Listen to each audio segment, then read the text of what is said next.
Salut YouTube! Alors, l'heure est grave, grand changement aujourd'hui. Jusqu'à présent, t'as dû voir sur mes parties, toutes celles que j'ai publiées, je gagnais mes parties. C'est pas que je publiais uniquement celles que je gagnais, c'est qu'en fait j'avais fait le parti pris de jouer contre des non classés. Alors pas des non classés, de jouer contre des randoms sur Lichess. En fait, en jouant contre des randoms sur Lichess, je vais te montrer la courbe Elo. Ça c'est la courbe Elo actuellement en rapide, donc c'est la cadence dans laquelle je joue en 10 plus 5. Et comme tu peux le voir, la majeure partie des joueurs vont se trouver entre 900 et 1900 Elo. Donc c'est ça, et c'est je pense à peu près les classements sur lesquels ça s'adresse, pour lesquels mes vidéos s'adressent. Moi je suis à 2300 Elo, donc je suis au-dessus de 99% des joueurs de rapide. Ce qu'on voit d'ailleurs au passage, hein, c'est que je pense, et dites-moi en commentaire si vous êtes d'accord avec ça, je pense qu'il y a à peu près un écart d'environ 300 points Elo entre la réalité, le Elo feed, et le Elo sur Lichess. En tout cas pour moi c'est à peu près ça, donc je suis à peu près 2000 Elo. Et je tourne aux alentours des 2300 sur Lichess. Donc pourquoi j'ai choisi de jouer contre des randoms? C'est pas le but, c'est pas de gagner tout le monde et puis ensuite de publier des vidéos et de montrer que je suis meilleur que quelqu'un en random. C'est qu'en fait c'est plus facile d'expliquer quand on a de la marge par rapport à son adversaire la qualité des coups. Si mon adversaire joue au même niveau que moi, je vais avoir du mal derrière à prendre l'ascendant et à dire voilà le bon coup parce que ça prend l'ascendant. Ça va être plus compliqué. Mais je me suis dit un truc, c'est que je me suis dit que j'allais essayer de changer ça. Et donc je vais continuer là-dessus. Je vais pas continuer là-dessus justement. Et je vais jouer contre quelqu'un avec mon vrai compte. Donc quelqu'un qui va être classé aux alentours des 2300 Elo.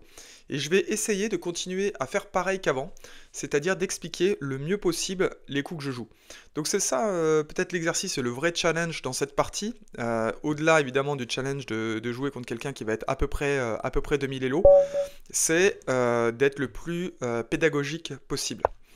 Allez, c'est parti. E4, D5, on est reparti sur une Scandinave. Donc là, je m'attends à ce que les joueurs y maîtrisent bien les ouvertures. Donc typiquement là, il a joué cavalier C3. Il n'a pas joué la variante avec D4 qui est jouable aussi, hein, mais qui est un petit peu plus risqué. Donc ça respecte la théorie, ce qui est plutôt normal pour un joueur qui doit être aux alentours des 2000 Elo. Voilà, la Scandinave, ça va pas le surprendre. Il est censé connaître vu que je joue les variantes principales, je pense qu'il connaît à peu près 5 ou 10 coups. Donc je me développe, cavalier C3, cavalier F6. Normalement le coup principal c'est soit fou C4, soit cavalier F3, donc il joue cavalier F3. Moi de mon côté j'ai soit fou G4, pardon, soit fou F5.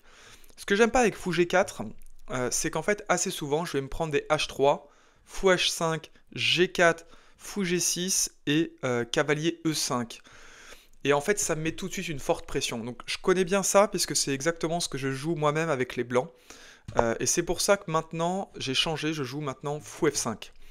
Fou F5, c'est un petit peu moins agressif. Par contre, ça vient taper sur C2. Et puis surtout, j'ai plus ces problématiques-là.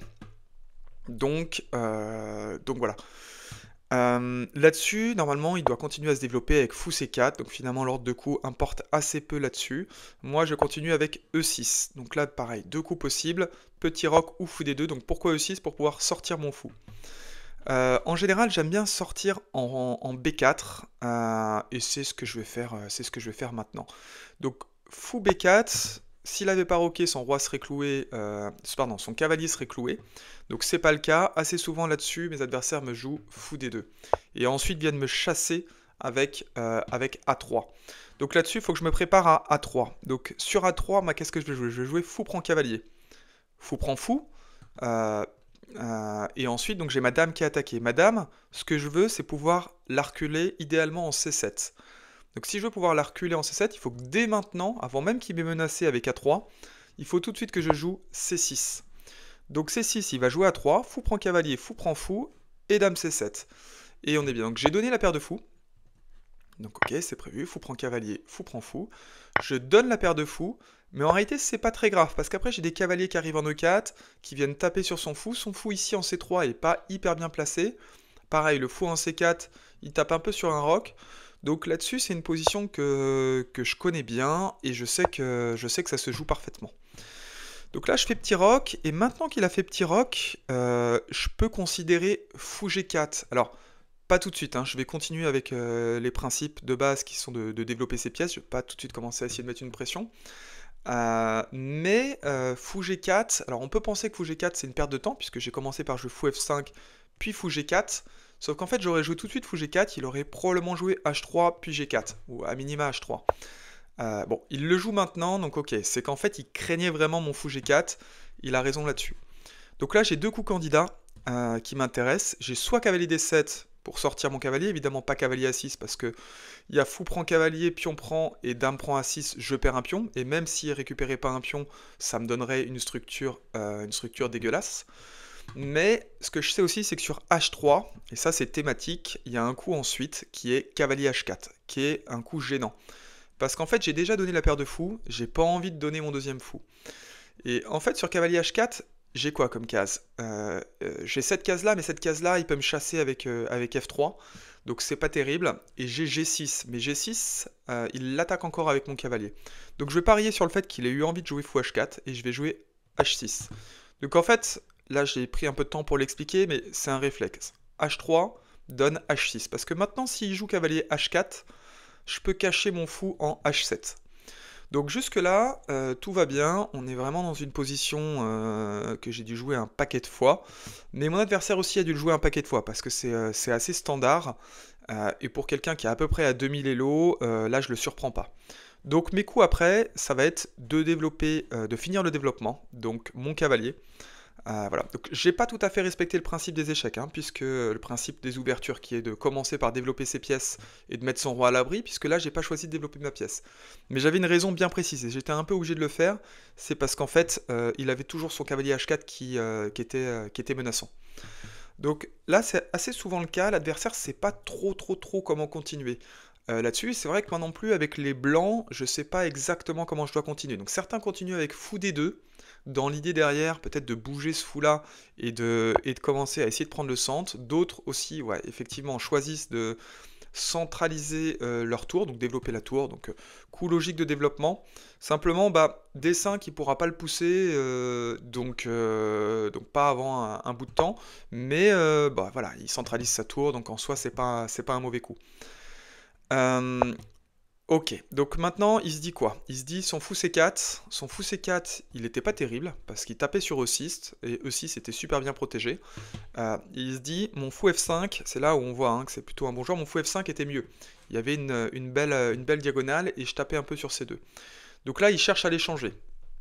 Donc, est-ce que j'ai vraiment le choix? Si je joue fou G6, il va faire fou prend fou, pion prend et j'ai E6 qui est en prise à la fin. Si je joue fou H7, il va faire fou prend fou et je vais reprendre avec le cavalier, mais mon cavalier sera très mal placé. Donc là-dessus, j'ai pas vraiment le choix. Je suis obligé de reprendre directement avec. Je suis obligé d'échanger les fous. Ce qui est pas grave en soi, parce qu'il avait une paire de fous, maintenant il a plus sa paire de fous. Donc tout va bien. Maintenant, pareil, coup candidat. Qu'est-ce que j'ai comme possibilité? Je peux centraliser une de mes tours. Laquelle, je sais pas, et sur quelle case, je sais pas. Est-ce que j'ai E8, D8 ou C8? Est-ce que l'un est mieux que l'autre? Je sais pas. Je peux aussi viser de jouer C5. C5 pour venir lui attaquer son pion. Parce que lui, il a un peu le centre là. En tout cas, il a une belle case en E5. Mais ce que je vais préférer faire d'abord, c'est que je pense que je vais d'abord essayer de me développer. Donc je vais d'abord sortir ma tour. Alors laquelle? Allez, peut-être celle-là. Je ne sais pas si ça change tant que ça. Mais ce que j'ai envie, c'est d'abord de commencer à développer mes pièces pour que quand la position s'ouvre, donc par exemple si je pousse C5 et qu'il choisit de prendre en C5, je récupère en C5. Ce que je veux, c'est pas tout de suite lui laisser la colonne. Si jamais j'avais pas joué tour D8 et que j'avais joué C5 maintenant, qui est peut-être un bon coup, hein, je sais pas. Hein. À ce moment-là, il aurait pu choisir de tout échanger. Enfin non, pardon, de jouer tour D1 et d'être bien installé sur cette colonne. Donc, bon, ok, la partie continue. Qu'est-ce que je peux faire? Donc maintenant, soit je continue sur C5, là ce que je vois c'est que vraiment il a envie que j'ouvre. Mais moi du coup j'ai pas très envie d'ouvrir.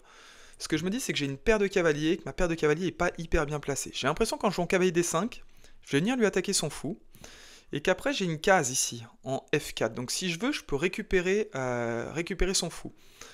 Mon cavalier ici, bah, il n'a pas d'utilité directe, et puis surtout, il bloque la case pour mon autre cavalier. Donc je vais plutôt jouer cavalier D5. Je pense qu'il va reculer son fou en D2. À ce moment-là, je vais jouer cavalier F4.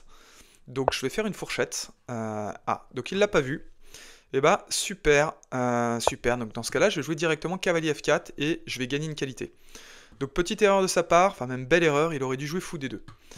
Donc maintenant je vais avoir un avantage, je vais avoir une qualité d'avance. Une qualité d'avance, c'est pas gagnant. Il faut vraiment la jouer. Donc voilà, là il va jouer probablement, ok, Dame D3, je vais prendre la qualité et je vais aller replacer mes pièces. Et maintenant l'exercice ça va être quoi? Ça va être de convertir proprement, le plus proprement possible, mon avantage. Donc, pour convertir mon avantage, il faut que j'arrive à bien positionner mes pièces. Alors, comment on positionne correctement ces pièces? Donc, mon cavalier là, il est pas mal, hein, parce qu'il contrôle cette case. Donc là, tout va bien. J'ai une tour en A8 qui a pas trop bougé. Je pense que je dois pouvoir faire mieux avec cette tour. Je peux aussi viser de mettre ma dame en B6 pour venir attaquer le pion B2, mais B2, il va l'avancer en B4, il va commencer à prendre beaucoup d'espace. Donc j'ai pas trop envie hein, qu'ils prennent trop d'espace tout de suite. Ce que je vais faire, c'est centraliser ma tour. Voilà. Maintenant, j'ai mes pièces qui sont bien centralisées. Maintenant, je commence à avoir envie d'ouvrir. Parce que si j'ouvre, une fois que j'ai mes pièces qui sont bien placées, c'est plutôt bien. Donc, ok, il a choisi de replacer correctement, effectivement. Son fou en E1 était mal placé, il choisit de le mettre en C3. C'est quoi son plan? Son plan, c'est de pousser. Et en fait, en poussant, ce qu'il va chercher à faire, c'est venir échanger son fou contre mon cavalier ici, pour me donner une structure mauvaise. Notamment, s'il arrive à placer un fou prend cavalier, pion prend, il y aurait le pion H6 qui serait en l'air, donc ça m'embête un peu. Donc ce que je vais faire pour parer ça, c'est que je vais jouer Dame E7. Dame E7, si jamais il vient pousser, je protège cette fois mon cavalier. Donc je pourrais reprendre mon cavalier avec la dame. Ça évitera les pions doublés et surtout d'avoir H6 qui saute. Bon, ça va, mais on est encore loin d'avoir une position vraiment gagnante. Il faut aussi que je fasse attention parce que maintenant mon pion est cloué. Je peux pas prendre, sinon j'ai ma dame en prise. Donc ce que je vais faire maintenant, je pense, c'est venir doubler. Je suis pas pressé tant que ça. Alors, ouais, il commence à avoir la case E5 aussi qui est dispo pour son cavalier. En vrai, je suis légèrement mieux, mais c'est pas non plus une position gagnante-gagnante. Ce qu'il faut pour arriver à gagner là-dessus, c'est qu'il faut que j'arrive à ouvrir correctement cette position. Correctement, c'est-à-dire obtenir un avantage en ouvrant. Donc, ok, il vient m'attaquer la dame. Qu'est-ce que je peux faire? Donc, soit je reviens en E8, mais ça me plaît pas trop, soit je reviens en C7, mais il risque de faire un chantage et de revenir en C3 parce que lui, une partie nulle lui irait bien. Donc, il faut que je trouve une petite idée. C'est le moment de réfléchir un petit peu. Je pense quand même que sa case naturelle, c'est C7. On va revenir en C7. Voilà, j'ai joué assez vite, il va sûrement revenir en C3. Voilà. Évidemment, lui, une partie nulle, ça lui va bien. Donc il faut que j'arrive à me dépatouiller de tout ça. Comment on se dépatouille de tout ça? Alors, une idée que je peux avoir, c'est de mettre cavalier en H5 pour ensuite mettre ma dame en F4 et venir essayer de m'infiltrer. Donc ça, c'est une première idée. Deuxième idée, mettre tour D7, mais tour D7, ça marche pas. Tour D7 ne marche pas. Troisième idée, c'est peut-être de jouer B5. Allez, on va jouer B5. Je sais pas si c'est le bon coup, mais il faut que j'accélère un petit peu. Je joue B5 parce que maintenant j'aimerais bien ouvrir. J'aimerais bien ouvrir la position. Donc peut-être qu'il a un coup intermédiaire, c'est peut-être tout simplement de pousser le pion. Mais j'ai l'impression qu'en poussant le pion, moi je vais pouvoir jouer un coup intermédiaire qui est B5 prend C4. Et sur B5 prend C4, j'attaque sa tour. Et si je joue fou prend cavalier, à ce moment-là, je prends la tour. Il fait fou prend tour, je récupère son fou. Et j'ai l'impression que dans l'affaire, ce serait plutôt moi qui serait bien. Donc attention, pourquoi? Parce que lui, en jouant fou prend cavalier, derrière, est-ce qu'il n'a pas envie de commencer à sacrifier? Je sais qu'il veut qu'une seule chose, hein, là maintenant, il s'accroche pour avoir la nulle. Comme il s'accroche pour avoir la nulle, il ne faut pas que je lui laisse d'opportunité d'ouvrir mon roi. Ok, il a choisi de jouer B3. B3, je suis super content. Pourquoi? Parce qu'en fait, je vais prendre son pion. Donc ça me donne une structure moyenne, hein, ça me donne deux pions isolés. Mais c'est des pions isolés qui ne sont pas sur des colonnes semi-ouvertes, puisqu'il a des pions en face. Donc c'est un petit peu moins grave. Et maintenant, le gros avantage hein, d'avoir fait ça, c'est qu'en fait, je vais pouvoir récupérer la colonne B. Donc, énorme intérêt hein, d'avoir échangé ce pion, c'est que maintenant, enfin, ça y est, mes tours vont pouvoir jouer. Donc ça, c'est cool. Là, ce que je menace, c'est tour B1 échec, et je crois on va le jouer maintenant. Donc ça y est, là il commence à pousser, donc il pousse, il a très envie hein, de faire son fou prend cavalier. Mais du coup, je vais commencer par faire tour B1 échec. Donc ce qui est bien, c'est que la case H2 est prise par ma dame. Donc il est obligé de revenir avec une pièce, il ne peut pas revenir avec la tour, il ne peut pas revenir avec la dame, il peut revenir soit avec le cavalier, soit avec le fou. Donc s'il revient avec le fou, et bah à ce moment-là, la case D5 est libre.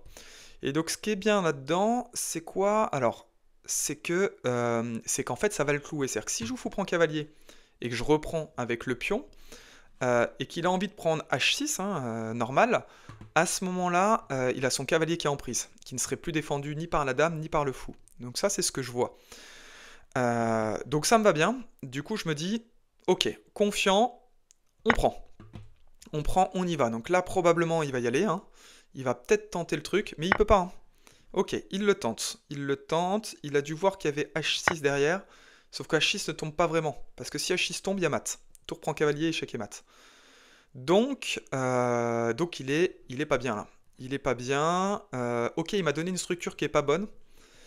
Mais je crois que j'ai gagné un petit peu dans l'affaire parce que j'ai pu bien positionner mes tours. Donc j'ai toujours une qualité d'avance. Compte combien de pions? 1, 2, 3, 4, 5, 6. En face, il a 5 pions. Donc j'ai un pion d'avance, ce qui est pas mal. J'ai une structure qui est plutôt moyenne. 2 pions isolés. 2 pions isolés, mais un pion de plus. Et surtout, je lui mets une attaque qui est assez forte hein, sur son cavalier ici. Donc là, par exemple, ma menace, c'est quoi? Ce serait Dame A5. Dame A5, je crée une double pression sur son cavalier. Il est cloué, donc il ne peut pas bouger le cavalier. Il ne peut pas mettre la tour pour protéger. Donc il n'y a pas énormément de coups pour défendre. D'ailleurs, je vois pas forcément les coups qu'il y a pour défendre. Je crois qu'on va le jouer. Hein. Est-ce qu'on le joue? Est-ce qu'on le joue ou est-ce qu'on reprend tout simplement avec tour prend D5? Je pense qu'on va jouer tour prend D5. On va jouer tour prend D5. Lui n'a pas vraiment d'échec, hein, parce que Dame G3 n'est pas une possibilité. Dans ce cas-là, je ferai Dame prend Dame. Donc ça va bien se passer. Alors si ce qu'il peut faire sur tour prend, c'est venir jouer peut-être sa tour ici. Peut-être sa tour ici, c'est peut-être un bon coup pour lui. Ça m'embête un peu hein, qu'il ait ça. Du coup quoi? En fait, ce que j'ai envie de jouer, c'est peut-être jouer. J'ai envie d'échanger les dames. Hein. Si j'échange les dames, il a plus trop de contre-jeu. Donc si je joue dame E5, il peut pas me mettre en échec. S'il fait dame prend dame, pion prend dame, il a son cavalier qui est en prise. Donc après, il faut qu'il vienne jouer par exemple, et je crois que c'est. Voilà, il a soit tour E3, soit roi F1 pour défendre son cavalier. Si je joue tour E3, donc j'aurai mon pion ici, je peux faire tour prend E5, et à ce moment-là, je protège mon pion. Et on est bien. Et si je joue roi F1, je peux aussi faire tour prend pion. Donc en fait, je vais jouer ce coup-là. Je pense que c'est un bon coup. On va voir. On va voir. Donc si jamais il fait pion prend pion, je pense que j'ai tour prend tour en intermédiaire. Tour prend tour intermédiaire, il pourra pas reprendre avec le cavalier parce que son cavalier est cloué. Et s'il reprend avec la dame, je fais tour prend cavalier, échec et mat. Donc je pense vraiment que dame E5, c'était un bon coup. On va voir ça tout de suite. Là, il est en pleine réflexion. Je vois pas trop ce qu'il peut jouer. Là même, je menace directement tour prend cavalier échec. Hein, parce que sur tour prend cavalier échec, il peut pas faire dame prend tour parce que sinon je le reprends avec ma dame. Et pourtant, c'est son seul coup. C'est son seul coup si jamais je fais tour prend cavalier puisqu'il peut pas bouger le roi. Il peut pas venir faire un échec ici intermédiaire. S'il vient faire ici un échec intermédiaire, je fais d'abord tour prend cavalier échec, roi H2, dame prend dame, et j'ai une tour d'avance. Une tour d'avance en finale, c'est fini. Donc ok, il joue roi F1, c'était les deux coups possibles hein, qu'on avait vu tout à l'heure. C'était soit dame prend dame puis tour E3, soit de jouer directement ce qu'il vient de jouer à l'instant. Donc moi je vais continuer proprement, je vais échanger les dames. Alors, est-ce qu'on échange les dames ou est-ce qu'on tente un petit coup marlou qui est de jouer dame H2? Si je joue dame H2, allez on va la jouer simple, on va faire dame prend dame. Je pense que c'est vraiment ce qu'il y a de plus simple pour terminer proprement la partie. Dame prend dame, puis ensuite tour prend D5, et en fait l'idée c'est quoi? C'est que j'ai échangé les dames. En échangeant les dames, je tue tout contre-jeu. Ensuite je joue tour prend D5, parce qu'en fait si jamais il échange les tours, le cavalier contre la tour, le cavalier c'est vraiment une pièce de faible portée. Et ce qu'on va voir en fait c'est que j'ai la structure de pion la plus dégueulasse du monde. J'ai pion doublé et 3 pions isolés. Mais par contre, énorme avantage, j'ai la tour. La tour, c'est très longue portée. Et en fait, une tour longue portée comme ça, c'est juste incroyable en finale. Parce que par exemple, je veux prendre un pion, bon bah tout simple, je place ma tour là. D'ailleurs, j'ai un peu merdé, hein. Je pense que j'aurais pu directement mettre ma tour en A1, et en fait, je vais venir cueillir ces pions un à un. Et puis à un moment donné, là j'ai quoi? J'ai deux pions de plus. Non, j'ai un pion de plus seulement. J'ai un pion de plus seulement, mais bien sûr, j'ai une qualité d'avance aussi. Donc en fait, ce que je vais faire à un moment donné, c'est que je vais pas me prendre la tête, je vais venir sacrifier ma tour sur son cavalier. Donc pas tout de suite, hein, parce que tout de suite ce serait pas gagnant. Mais dès lors que c'est gagnant, je me pose plus de questions, je sacrifie la tour contre le cavalier. Donc lui, il va essayer de chercher un peu de contre-jeu. J'essaie de vérifier s'il y a pas d'arnaque. Je vois pas d'arnaque. Là, ce qu'il a envie de jouer, c'est quoi? C'est cavalier F4 et de venir menacer ce pion. Mais ce pion, et bah, pour l'instant, c'est pas si grave que ça. Déjà, je peux le défendre très simplement en jouant tour A5. Tour A5, c'est sympa. Maintenant, il vient menacer ce pion. Donc ça, c'est un petit peu chiant parce qu'il me menace pion après pion.